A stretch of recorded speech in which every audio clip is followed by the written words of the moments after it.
have the cat, and this cat, as I said before, is a perfect example of a mammal. You can see that this cat is a quadruped because this cat has got 4 limbs, 4 legs. We are not, we're bipedal because we walk on 2. We discussed the hair, we talked about the mammary glands, we talked about all of that good stuff. We talked about the 11 systems, we talked about doctors, the hierarchy of life, we talked about molecules, we talked about homeostasis, endothermy, we talked about food chains, food pyramids, we talked about all sorts of good stuff.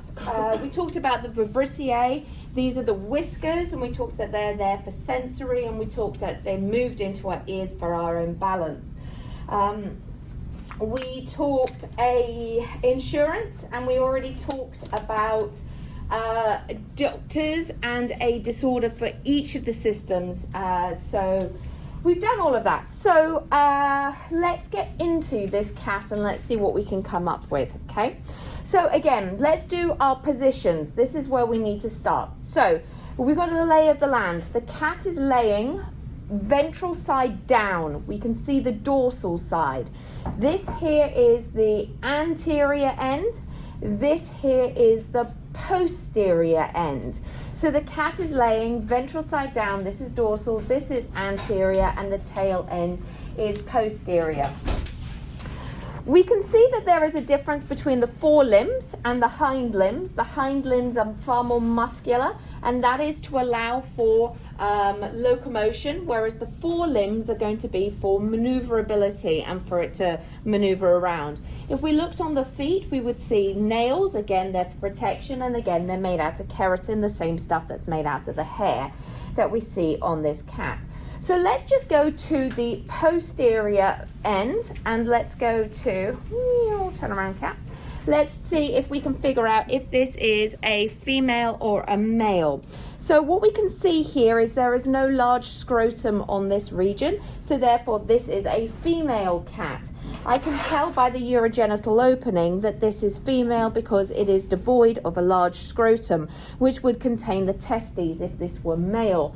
But as this is female, I can see that it's got an anus, it's got a vagina, and there is a little projection right here, which is the urethra, out of which this cat would have urinated. So this is the urogenital opening area by the tail. So if we look at this cat here, we can see that this cat has 5 appendicular portions. 1, 2, 3, 4, 5. If I were to chop them all off, I'd be left with the head, the neck, and the torso, and this would be the axial portion. And this runs along with the idea of our axial skeleton and the appendicular appendages, right? They go alongside of that. So we talked about that just recently with our skeletal system.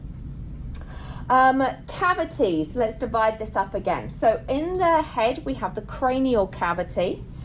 Here, there's a definitive line at the diaphragm that separates the thoracic cavity from the abdominal pelvic cavity. And this, we've got a definitive, the diaphragm. But how do you tell between the abdominal pelvic where the abdomen finishes and the pelvis starts? Well, the answer is you can't. Some people say it's belly button, but I think that's belly buttonist.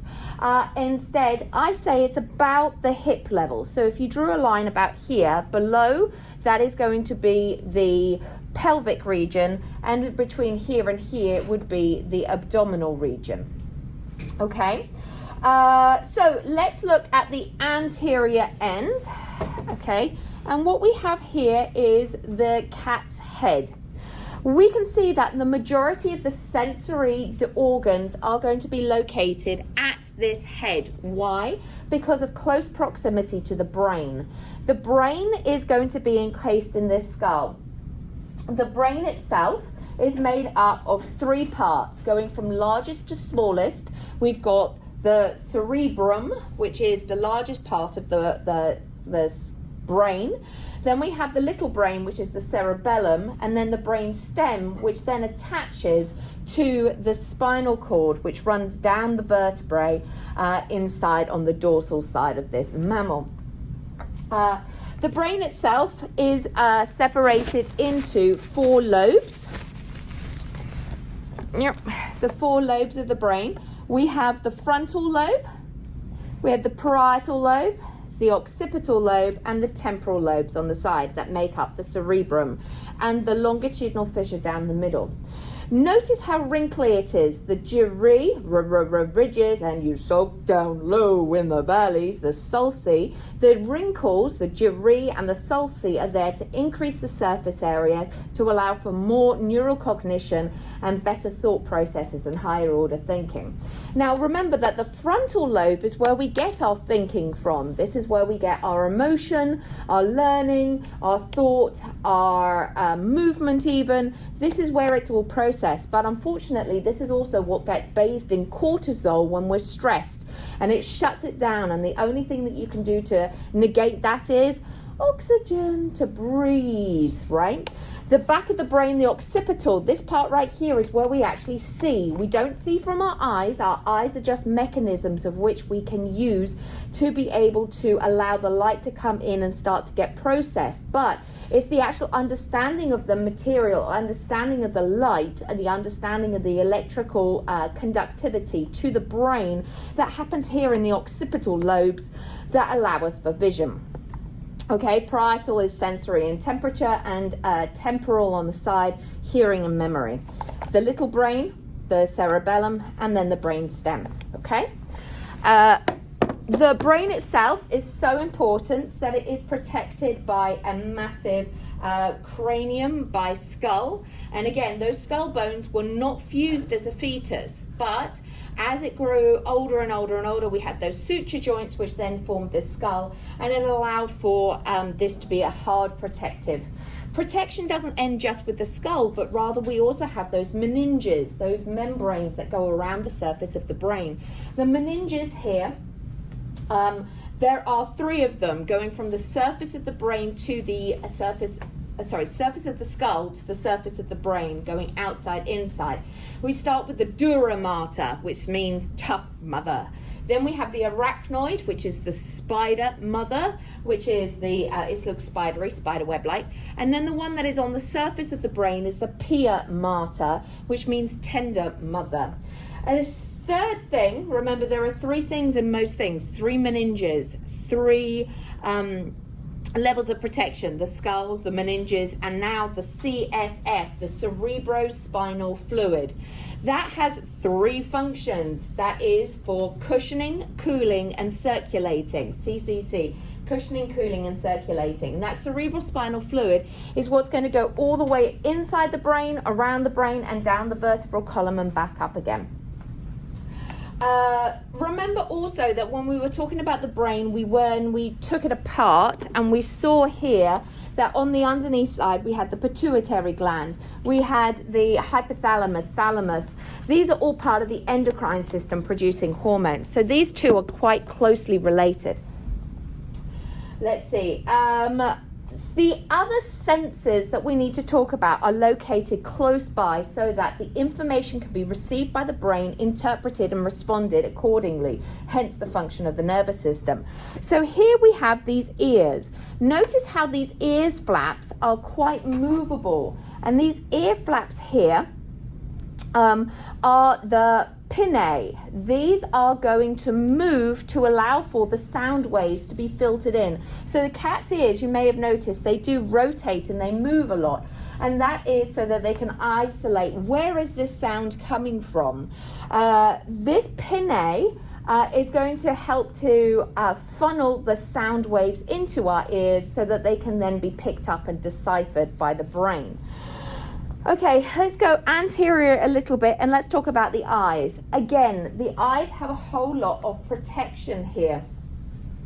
The eyes, we said the protection was going to be the eyelids, the eyelashes, the eyebrows, the lacrimal glands to produce tears. The whole purpose of the eyes is so that we can take in light, process it, and then send that information of processed information to the brain. So again, the light is going to come in through the the cornea. It doesn't get affected by the cornea at all. The cornea is just a clear covering over the eye. Another layer of protection is going to be this sclera, the white part of the eye. This sclera is going to help to hold the eye structure and hold it in place and allow for adipose tissue, the fat, and the muscles to adhere to allow for there to be protection and to allow for movement. So once we've gone past the cornea, which is that clear layer, that's the reason why you don't want to stick your finger in your eyeball and give it a wiggle around, because you could scratch it. Then we get to the iris. Remember, the iris is going to be the colored part of the eye. Let me see if I can get that. Oops. The colored part of the eye. Where are we? There we go. The colored part of the eye. And this colored part of the eye is going to, there we go, hello. The colored part of the eye, this is going to be what regulates the size of this hole. The hole is the pupil. So the iris's job is literally to just open and close based upon the amount of light that is there. And the pupil is literally just a hole. Its job is to be a hole, to let the light in. It doesn't do anything other than being a hole. Then it hits the back of the eye into this part right here, which is the retina. This is an incredibly thin layer of cells that is made up of rods and cones. The rods are in the periphery and the cones are in the center. CCC, cones, color, center. There are 3 colors of cones, red, blue, and green, and the rods see in black and white in low levels of light. These get converted and sent down as an electrochemical signal down the blind spot to the optic nerve. Now remember that the optic nerve is going to come to the ventral portion of the brain, to this optic chiasm, where it crosses over so that it can then get processed by the occipital lobe in the back of the brain. I'm not going to get into the eye, I'm not going to get into the brain, because 1, I don't have time, and 2, it is extremely well protected, and I've tried doing it in the past and it just breaks my scalpel, so I'm not doing it. Okay, so let's have a look at the nose. You can see this cute little nose. This nose here is going to be the nares, the nostrils, N-A-R-E-S, the nares. These nostrils here are going to help with filtering smell into the nose. Remember that inside our nose we have lots of levels of protection for the air to come in. We have mucus, which helps with lubrication. We have it so that the mucus can help trap the smell particles, dissolve it so that we can actually register where we smell. Don't forget that we don't smell with our nose. We smell with our olfactory bulbs. They're the dingle-dangle parts in the very front anterior ventral portion of the brain. The olfactory bulbs are what actually take in the sense of smell, the electrochemical signals, and say, hey, this is what you smell. You smell a dead cat right now. And preservative fluid. So the sense of smell, again, highly developed, higher in development than our sense of taste. We only have 5 senses of taste: salty, sour, sweet, bitter, and umami. From there, the addition of smell helps us to determine the different flavor profiles that we're taking in. So thousands and thousands of smell receptors. And the nares, the nostrils, help to guide the scent of smell in. It also has inside our nose a nose hair. Again, another form of protection for when we're breathing in this air. We need to make sure it is clear as possible before it goes down the trachea and into our lungs and could cause damage to our alveoli. The oral cavity.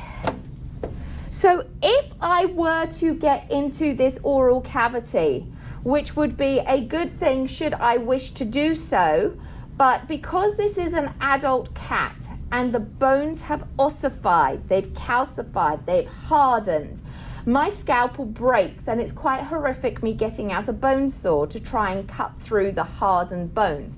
But if this were pregnant, and I've got a feeling she might be, but if she were pregnant and I were to do this to one of her babies, to her fetus, then I could cut through the jawline without any problem because the bones have not hardened. So if I were to try and cut through, I would open up from the corner of the mouth towards the ear, but only a little way on each side, forming the Joker cut. I would grab the lower jaw, which is the mandible, pull it away from the top jaw, which is the maxillae, so I could open up the oral cavity. When I would do that, I would see the palates at the top, at the roof of the mouth. I would feel the hard palate and then the soft palate. So closer to the nose would be the hard palate, closer to the pharynx, the back of the throat, would be the soft palate. And the purpose of the palates is to separate the nasal from the oral cavity to help with the formation of a food bolus and to help with speech. On the lower jaw, if I was to look there, I would see the dentition. Now, the dentition is the type of teeth. I would also see it on the top jaw, on the maxillae. The dentition, this is the type of teeth, and they're specific for this carnivorous animal. We're omnivorous, we have different type of teeth than this cat, because we eat both plant and meat, whereas this cat only eats meat.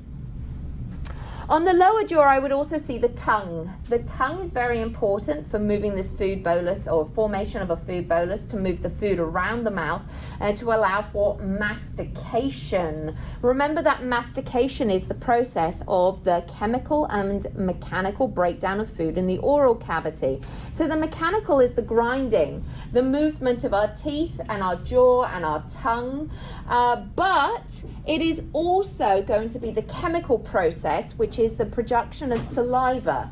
There are 3 sets of salivary glands, and they produce saliva, which contains 2 main products.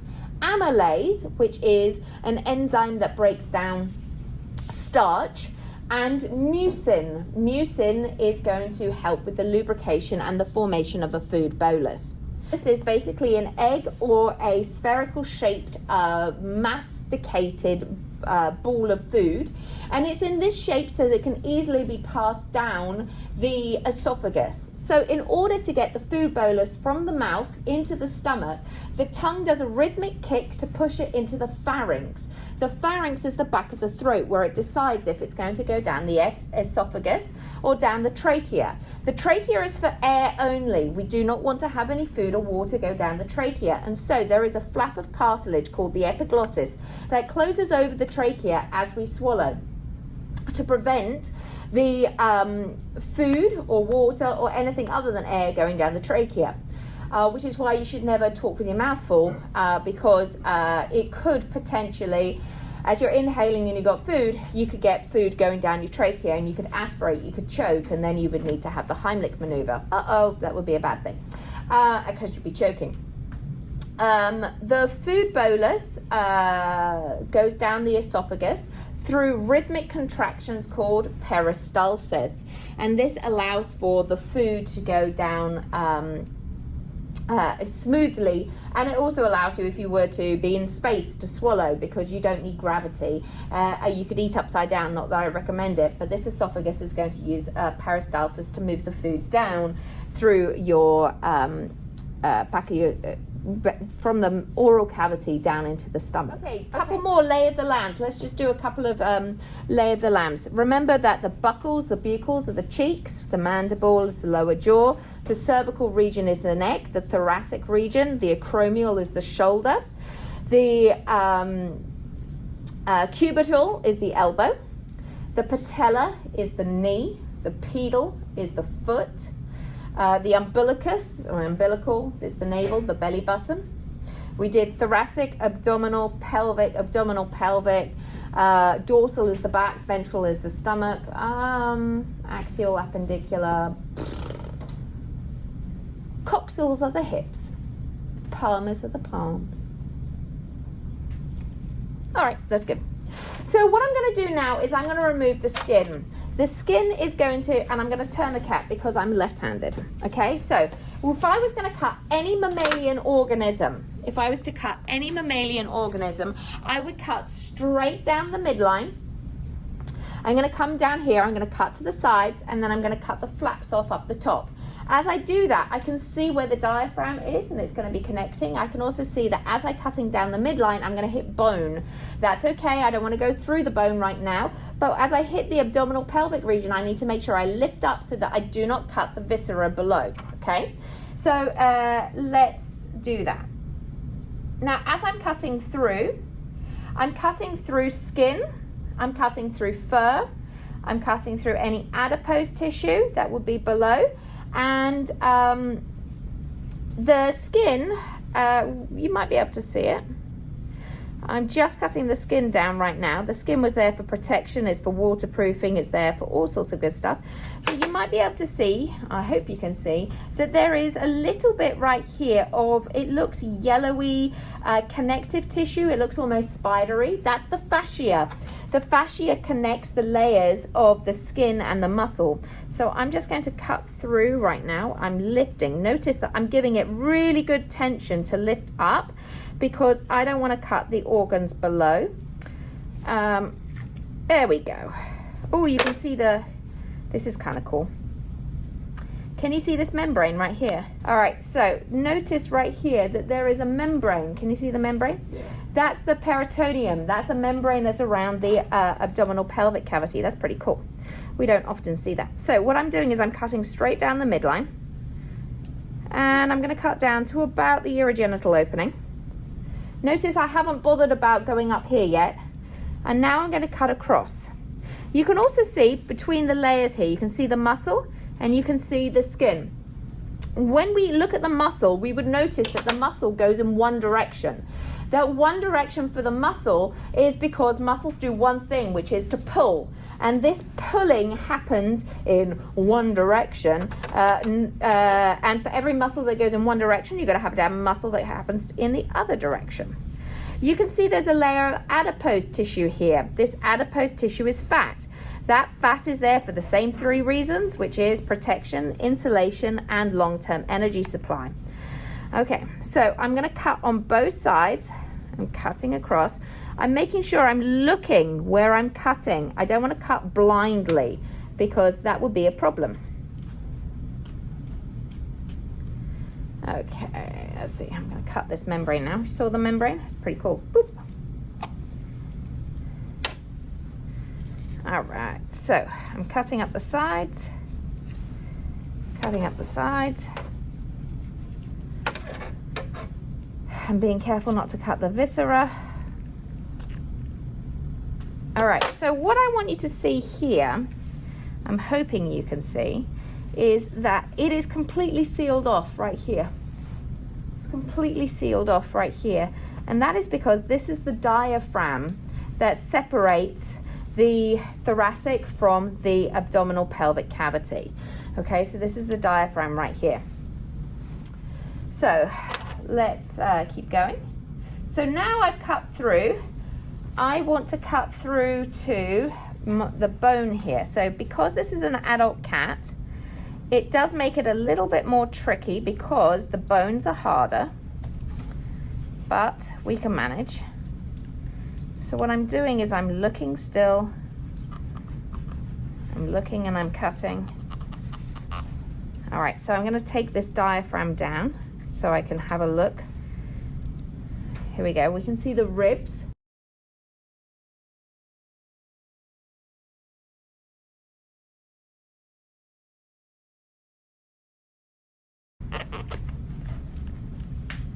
And what I'm doing is I'm cutting through the ribs right here. Again, I'm not going to take arms off. I'm just cutting so that I can gain access to where I want to see.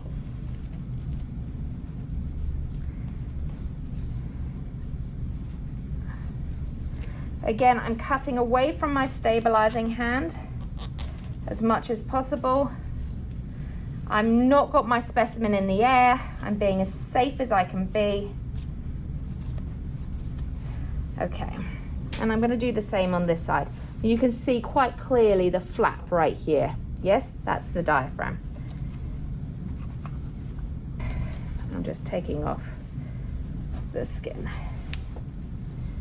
All right, here we go.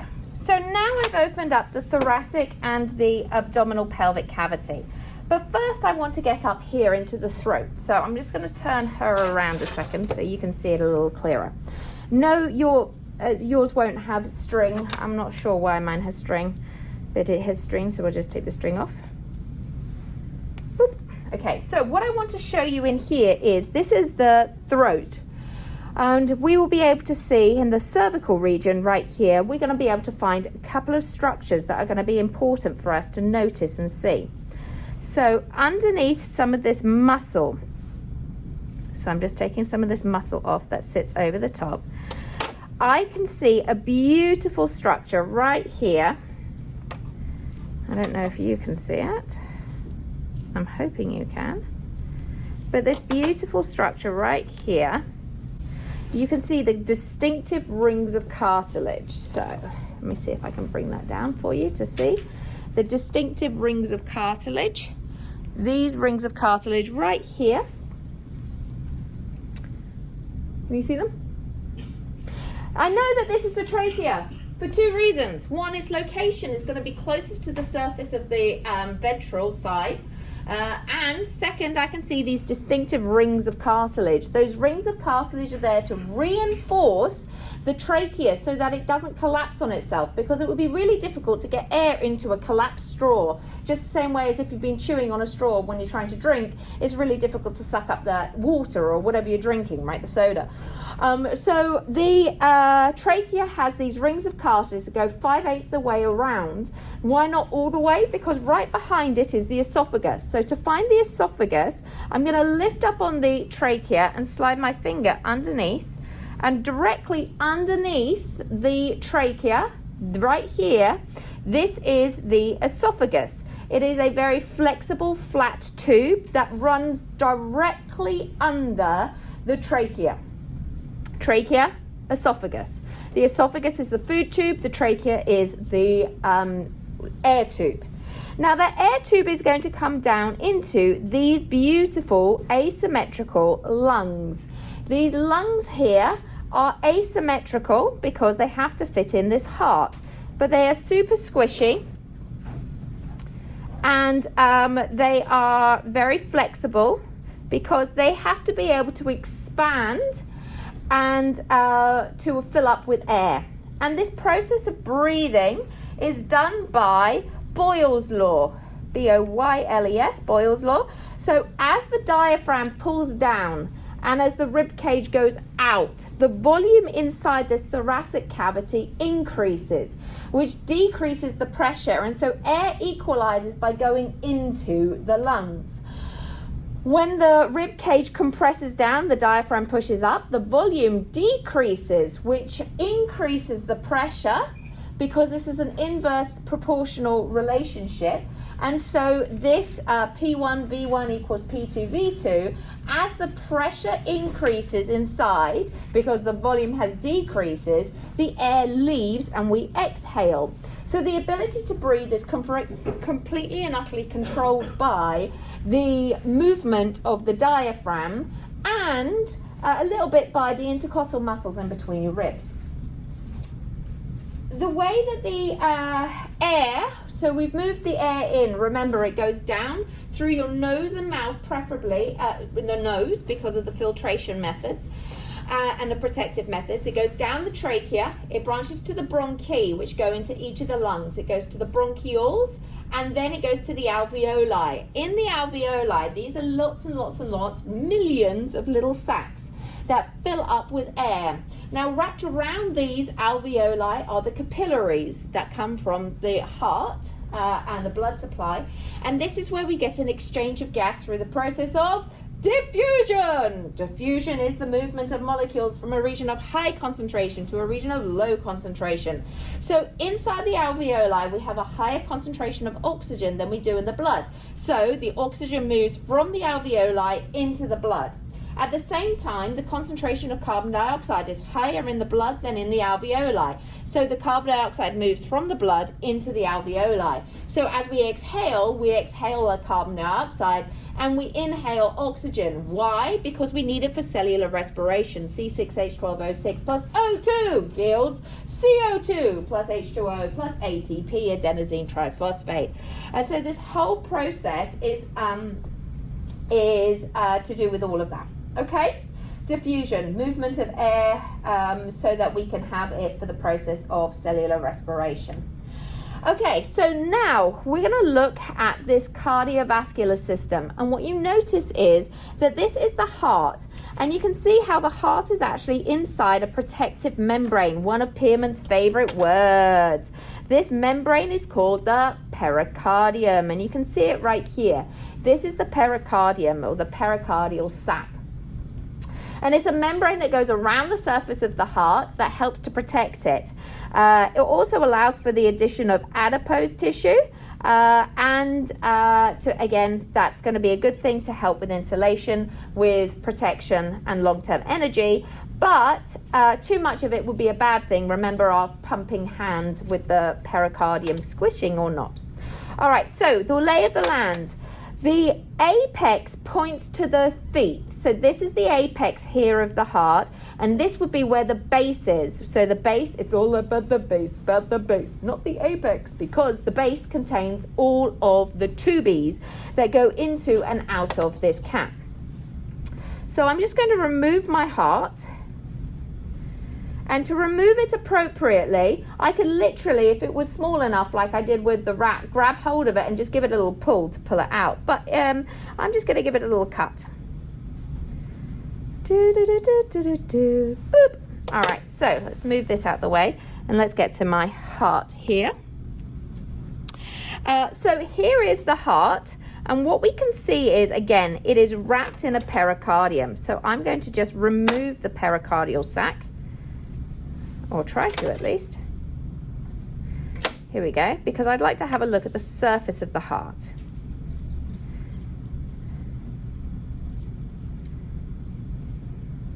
It can stay up there, that's fine. All right, so the first thing I notice is that there are ear flaps.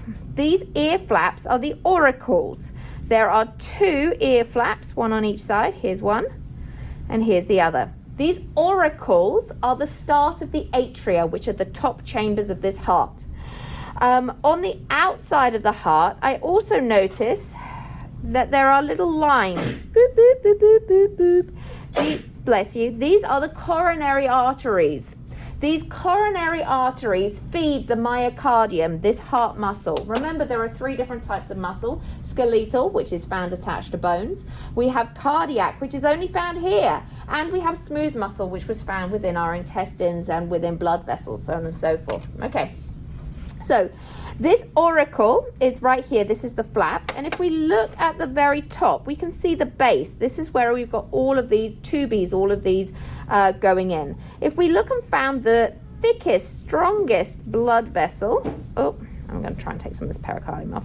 I believe it's right here. This is the thickest one. This is going to be the aorta, right? So the aorta is going to take the blood to the rest of the body. AA, arteries away. Now, if I was to want to cut this heart appropriately, I would have to remember to cut it from auricle to auricle. So I've lined up my auricle, and there's my auricle on the other side. And I'm going to cut it from the base down, being careful of my fingies, holding it in place. And I'm going to cut it from the auricle to the auricle. Ta-da. All right, so what we can see is there is definitely two sides to this heart. In the two sides of this heart, we can see that there is a line down the middle. This is the septum. The septum divides the heart in half between the oxygenated and deoxygenated side. How do I know which is the left, which is the right? Well, the left side is going to be significantly thicker than the right side. So here, on the left this is the left side, because this myocardium, the wall here, is significantly thicker than on the right side, which is teeny tiny right here, okay? And this is the septum that divides it. Remember that we've got to divide our heart into 4 chambers. So we have the top chamber, which are the atria, the bottom chamber, which is the ventricles. As I said to you previously, it would be really wise of you to make sure that you know the flow of blood through the heart. I can see that blood is going to come in through the veins. So depending upon where it is coming from, so let's say it's coming from your ears, your so it's going to come in, because it's above the level of the heart, it's going to come in through the superior vena cava into the right atrium.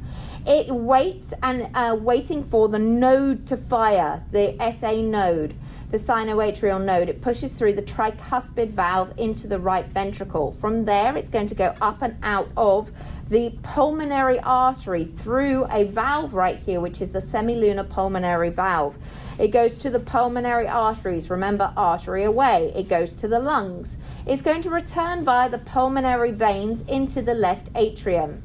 It is going to, I beg your pardon, in order to get out of this ventricle, there has to be another node that fires. So remember, the SA node is over here. It contracts to move the blood into the ventricle from the atrium.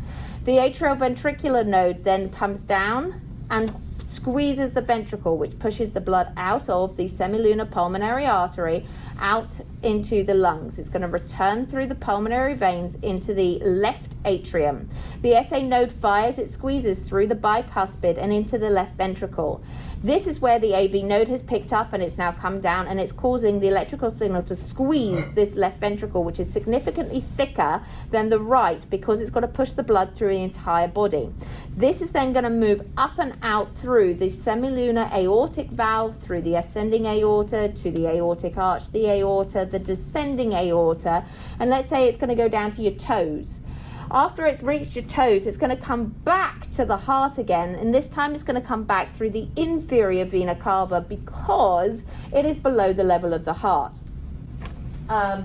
If it was to say to go to your kidneys, for example, it would go down the descending aorta, it would go to the renal artery, go into your kidneys, do its thing, and then come back out through the renal vein, because veins return to the heart, AA arteries away, and this renal vein would then join into the inferior vena cava and take it back up to the heart, where it's going to dump into the right atrium, and the whole process is going to go around again and again and again. And about 60 to 80 beats per minute. That's kind of crazy. It does it a lot and does it very often. Now we're going to get into the digestive system. And again, this is my favorite system, so it's probably worthwhile making sure that you know it. And there is a lot that goes on in this system in itself. So if we come back here, the largest organ that we can see in this region is going to be the liver. This is the liver right here. I'm actually going to flip kitty cat around because we can see it a little better in this angle. So again, this is going to be the thoracic cavity is up here, and this is where the heart was, the lungs, the diaphragm. Right under the diaphragm, the largest organ that you can see is the liver. Remember that the liver has over 500 functions, but I only want you to remember 3, which is that it is going to help with storage, it detoxifies our blood, and it produces bile, bile being the enzyme that breaks down fat. It is lobed, it is regenerative, and we have to be careful not to hurt this poor little liver, or its large liver, because this liver in itself is regenerative, but only to a certain extent, which is why it's really important not to drink alcohol when you're younger for multiple reasons. So, for example, it doesn't cause addiction, it doesn't cause brain chemistry changes, but also it doesn't scar the liver, okay? So what you can see quite clearly right here is that there is a green lump. This green, that is the gallbladder. So if I were to try and find a gallbladder on a person or a mammal that has a gallbladder, because not all organisms do, that I would lift up on the liver, and I would look right under the main lobe, and I would see that there is a squishy green sac right under the lobes of the liver. This is the gallbladder. Its job is to store and concentrate up the bile so that it can then be squeezed out if you have something very, very fatty. Now, there are 3 accessory organs to the digestive system, 1 being the liver, 2 being the gallbladder, and the 3rd one is going to be the pancreas. I can't see it just for the second. This is the omentum. I'm just going to remove this for a second. Boop. Okay, where did you go? So the pancreas looks like a granular substance, and in us, here you are. There's the pancreas. The pancreas, its job is both an endocrine and an exocrine organ. Its job is, in endocrine, is to produce hormones, particularly insulin and glucagon, that regulate our blood sugar levels. Without it, we would have diabetes. But it's also an exocrine organ in the fact that it produces lots of enzymes, and these help to digest and break it down, all of our food. So, food, again, masticated in the oral cavity, swallows by peristalsis down the esophagus, and we saw the esophagus in the throat region under the trachea. But if we couldn't find it there, amazingly, we could find it under the diaphragm, connecting to going through the diaphragm, connecting, here it is right here. Can you see it right there? Boop, boop, boop. Under the lungs, going through the diaphragm, under the liver here, and connecting to the stomach. Okay, so this is the stomach right here. Now, the stomach itself is a J-shaped pouch, typically in a human, and it is very muscular. The job of the stomach is both chemical and mechanical breakdown. Inside the stomach are rugae, they're wrinkles. These increase the surface area to allow for grip and grinding of the food. Now, how do we get the food bolus into the stomach and not straight out? They're sphincters. These sphincters are bands of muscles that are connected to a tube that go perpendicular to close it off. We see these sphincters, there's 2 of them in the esophagus, the upper and the lower esophageal sphincter, the latter, the lower esophageal connecting to the stomach. The pyloric sphincter on the other end of the stomach to prevent the contents from going out willy-nilly. And then we also see these around, say, at the bottom of our bladder to prevent us from peeing ourselves all the time, okay? So the stomach has both the mechanical and chemical breakdown of food that is going to be happening here. Why chemical? Because it releases a whole lot of acid and enzymes into the stomach to help with the grinding up. Now, when it's ground up, the food bolus, it now turns it into chyme, C-H-Y-M-E. This is in the stomach. And this is where we've got food gloop. When it has achieved the food gloop quality, no longer a food bolus, it is going to pass through the pyloric sphincter, which is why it's so important to chew our food, because it's going to take longer for us to create the chyme if we don't have fully chewed food. Up to 40. Do not go more than 40 times chewing a bite, because otherwise it is going to cause you to have bad quality of food, not good to eat, or you bit off more than you can chew. So small bites, chew it about 20 to 30 times, swallow it, and then the food will then be in a food bolus. It goes into the stomach, it gets ground up, and it makes chyme before moving on to the small intestine. Now, the small intestine is made up of 3 parts. The small intestines are made up of the duodenum, the jejunum, and the ileum. The duodenum is the first part of the small intestine, and it is the site of the greatest chemical breakdown, because the 3 accessory organs, the pancreas, the liver, and the gallbladder, all dump into the duodenum. The duodenum also has a very special property in the fact that it creates a neutralizing mucus, because it is very acidic coming from the stomach. We don't want it to go anywhere else as acid, because otherwise it will denature our cells and cause ulcers and problems. So it secretes this bicarbonate carbonate or this mucus that will neutralize the acid, so that as it goes along, it will then not cause harm to the rest of the intestine. So here we've got the chyme, it goes into the duodenum, we have the greatest amount of breakdown, and then it goes into the small intestine. Now the small intestine is not small based upon length, in fact it is the largest part of all of it. This is the small intestine here. The jejunum and the ileum in here. I can't tell where one is and where is one not in a human, let alone in a cat. So we just know that it goes duodenum, jejunum, ileum in a normal person. The small intestine itself is not small by length, but rather it is small by girth, by thickness. And what's interesting is that in between the loops of bowel, we can see this mesentery.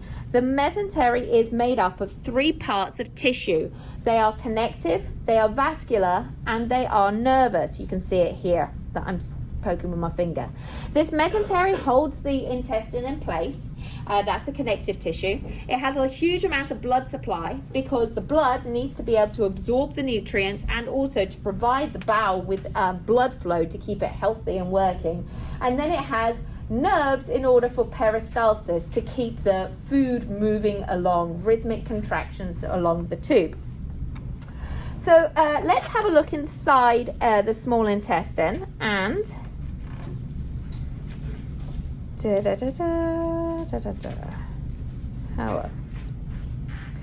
inside the small intestine, if we look, you can see that it looks velvety.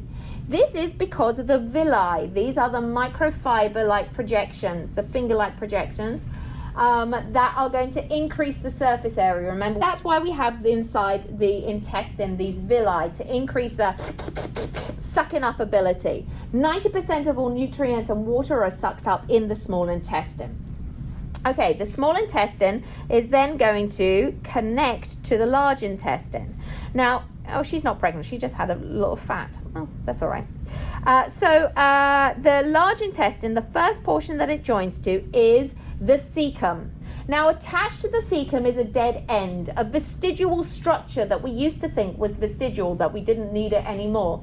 We can certainly live without our appendix. I don't have one. My husband doesn't have one. Some of you might have one, or we'll just keep an eye out, because remember that pain in the right lower quadrant, feeling malaise, feeling unwell, you might get appendicitis. This is where our appendix becomes inflamed. We don't know why, but prime age is 8 to 21, and it can be removed. But the appendix is not vestigial. We realize now that it contains our gut flora, being our bacteria. The gut flora are a reservoir of bacteria that are necessary, hugely important in keeping our intestines healthy. Nay, it keeps our entire body healthy. It has a huge connection between our brain and our emotions, our abilities, our addictions, our all sorts of things. It's so important that we have a healthy gut flora. And again, if we have a huge bout of diarrhea, the appendix will be there as a reservoir to help recolonize our intestines. So very important, this dead end, not vestigial, previously thought vestigial structure. So then it goes to the cecum, and then it goes to the large intestine. The large intestine, you can see by girth, significantly wider than the small intestine.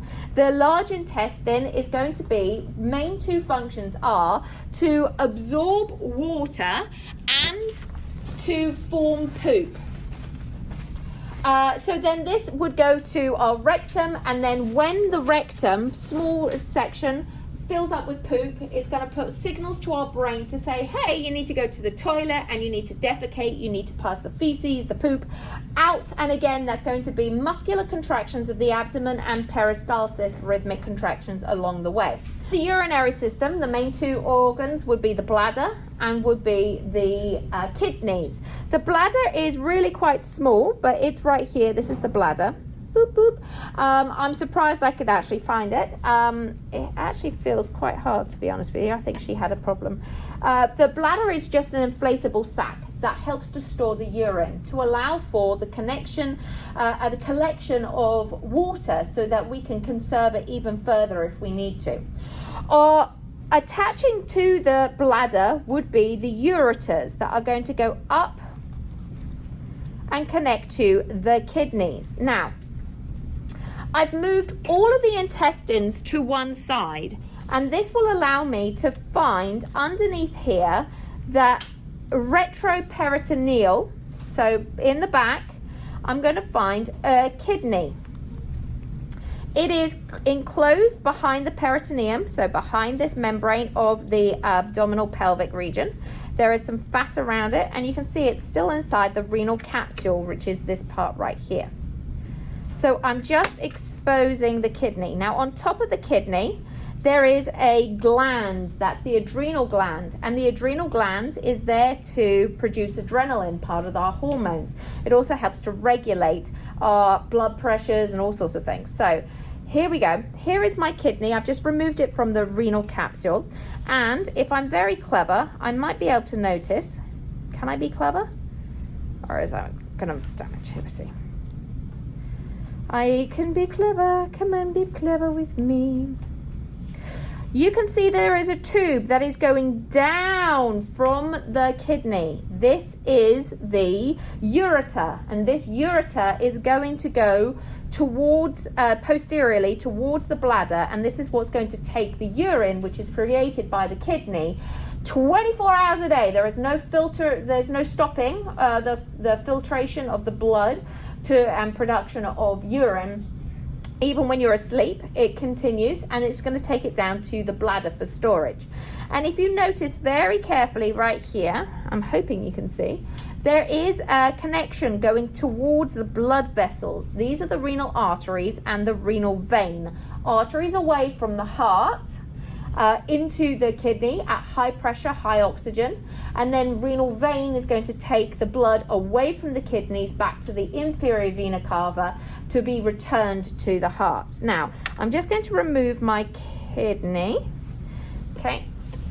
Hopefully you can remember that we've got an indented region right here. That indented region is the hilus. This is where all of the tubies are going to be connected.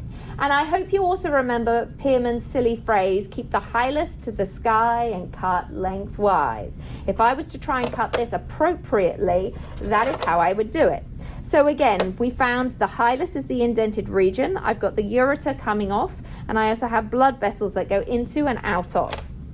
So here I go, hilus to the sky and cut lengthwise. I try not to saw because that does not help me to cut directly down a plane. If I can, I'm going to look where I'm going to cut and separate it out. So what we can see quite clearly with this beautiful kidney is that there are regions on it. The outer portion right here, this is the renal cortex, and the inner portion is the renal medulla. This is the hilus, and the ureter comes off of here. You can also see there's a collecting point right here. That's going to be the renal sinus. Okay, so cortex, medulla, and ureter to take the urine down. Now, what's really important is how we have to remember the functionality of the kidney. The kidney itself is just the warehouse. The kidney itself is just the warehouse for the functional unit, which is the nephron. And it is the nephron that does the sorting. So the nephron, if you remember, the nephron's job is to take the blood at high pressure and squeeze out some of the blood product, which it then is going to sort. What do I want to keep? What do I have extra of? And what do I want to get rid of, right? It's going to go down. This is really probably the most important part of the nephron, which is the loop of Henle. And this is where we pump out on the ascending side our salts to make the medulla region very, very hypertonic, very salty. And why do we do this? So that we can have the water flow out passively from our descending loop of Henle. Now, why is that so important? That's because of osmosis. Osmosis is the movement of water from a region of high concentration to a region of low concentration through a semi-permeable membrane. So that means it's selective. It means that this is what we are selecting that can go out. And on one side, we're selecting that salts go out, and on one side, we're selecting that water goes out. So this is selectively or semi-permeable. That's the loop of Henle. And this allows us to control our water levels because water is so important. Now, we said that our kidneys are essential for our health and that we must be very careful with them. So drinking water, really important. Reduce sodium diet. Why? Because we could create kidney stones, which you do not want to do because they're incredibly painful. And then they have to go and get them or break them up, okay? So diet is also incredibly important, not only for our gastrointestinal environment, but also for our kidneys, for the rest of our body, for our muscles, for everything. So it's really important that we understand the word diet does not mean restriction. Diet means what we're putting into our body to fuel ourselves. Healthy ingredients, things that are closest to nature, non-processed, non-high in fat, high in sodium, high in sugar, sugar being the most addictive substance in the world. No high fructose corn syrup. Again, the more natural it is, the better it is for you. High in micronutrients, they're going to be your vitamins, your minerals. High in fiber to help you to poop. High in water, because water is probably the most important ingredient that we have that we can put into our body.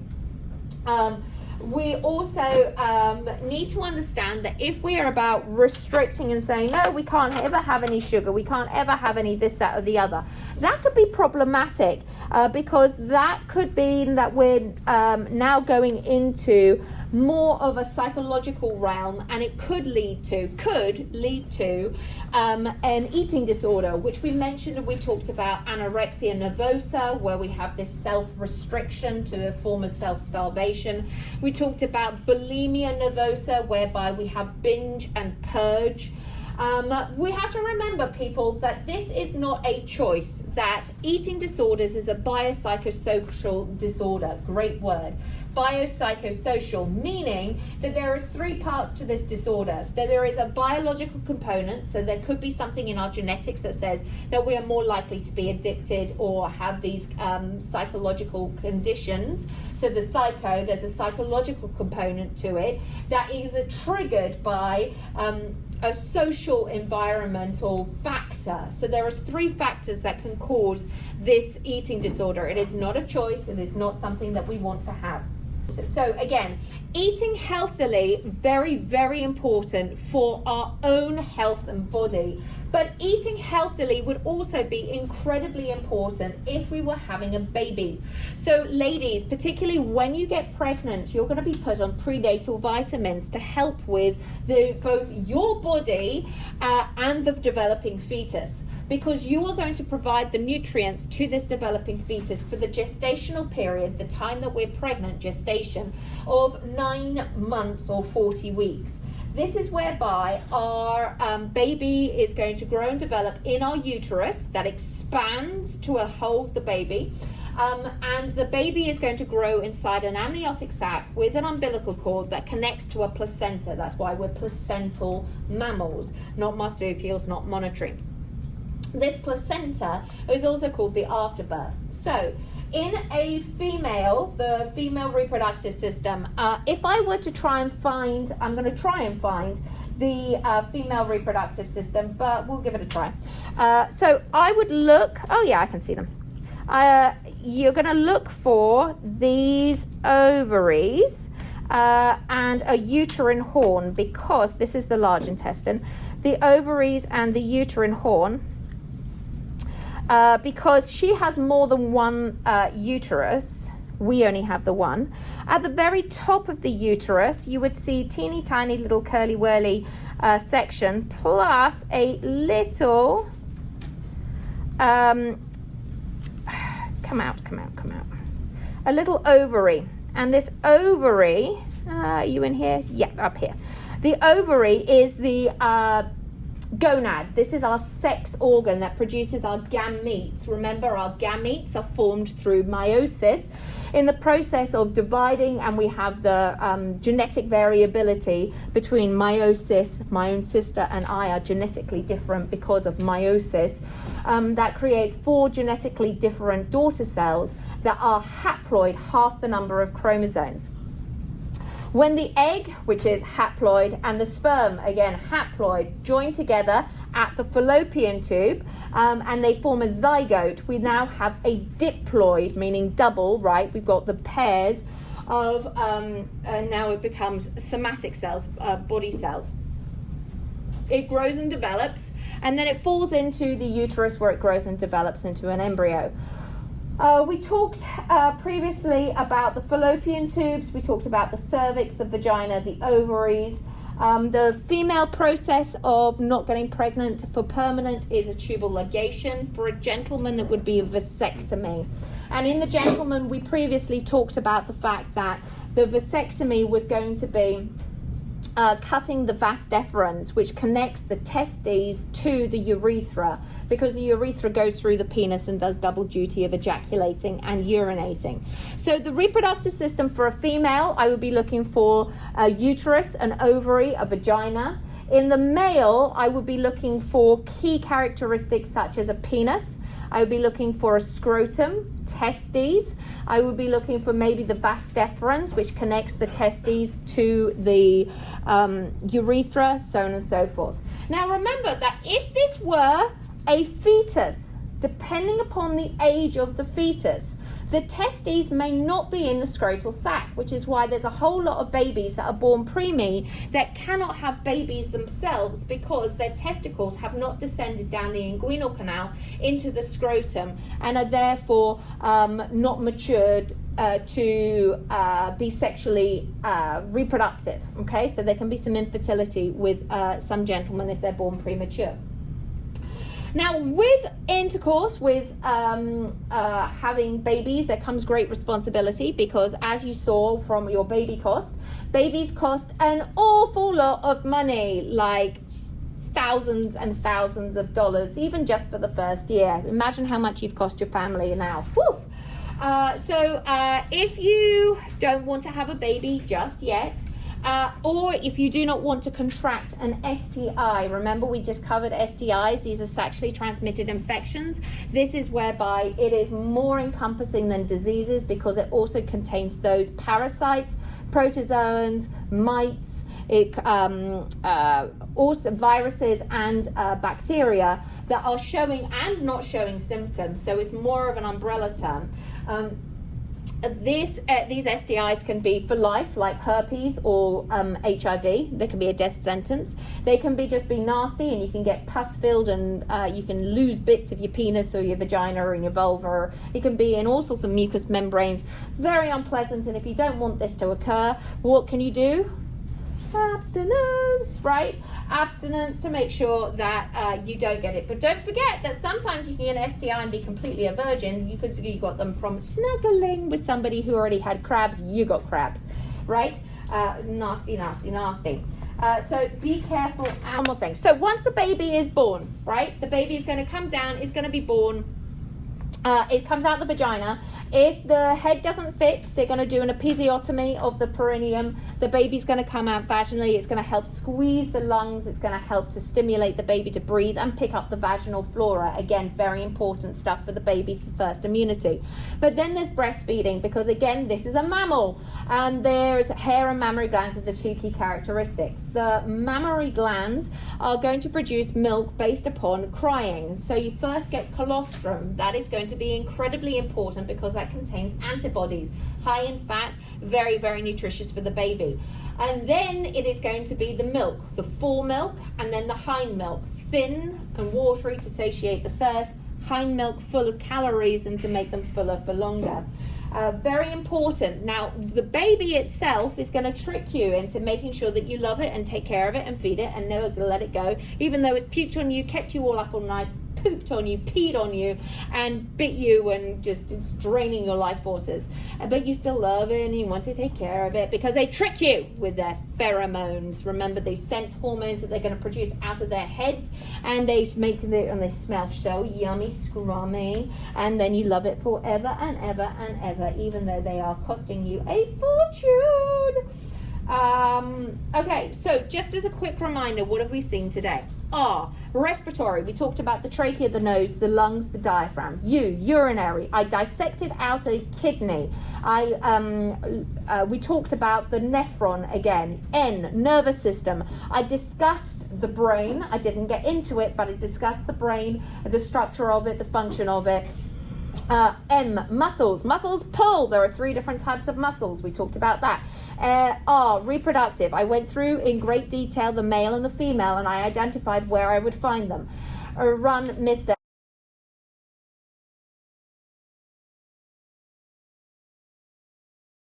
Skeletal, bones, yippee! We talked about bones, we talked about joints, we talked about how the elbow joint is a hinge, we talked about the shoulder joint being a ball and socket.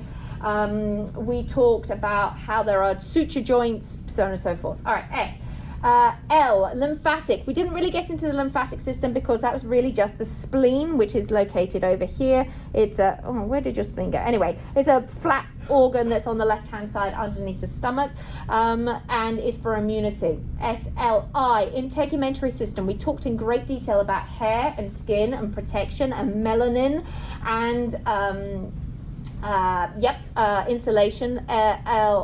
LIC, cardiovascular. I removed and dissected appropriately the heart. I showed you my heart diagram. I went through the blood flow again, probably very important. I see. Endocrine system. I mentioned the pancreas and the ovaries and the testes, and I mentioned the hypothalamus and the fact that it produces hormones to control metabolism. ED, digestive system. I went through at great lengths the entirety of the digestive system from mouth to anus, talking about peristalsis, mastication, retroperitoneal organs being behind the digestive system. We talked about enzymes, the 3 auxiliary organs. We talked about eating disorders. We talked about gut flora. We talked about an awful lot of stuff. So run, Mr. Sliced. Yippee, I believe I did it. The hypothalamus and thalamus, these are all, and the pituitary gland, the master gland, these are all going to be up in the brain region, and they control a whole lot of hormone productions. One of them in particular you should absolutely know about.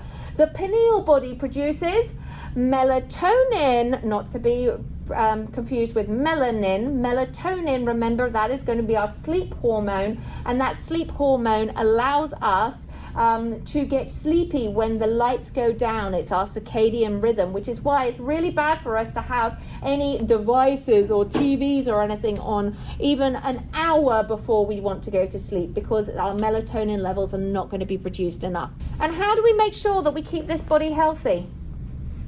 Drink lots of water, eat naturally. We're going to go to our preemptive doctor visits, make sure that we go and get our checkups all the time. Stay out of the sun.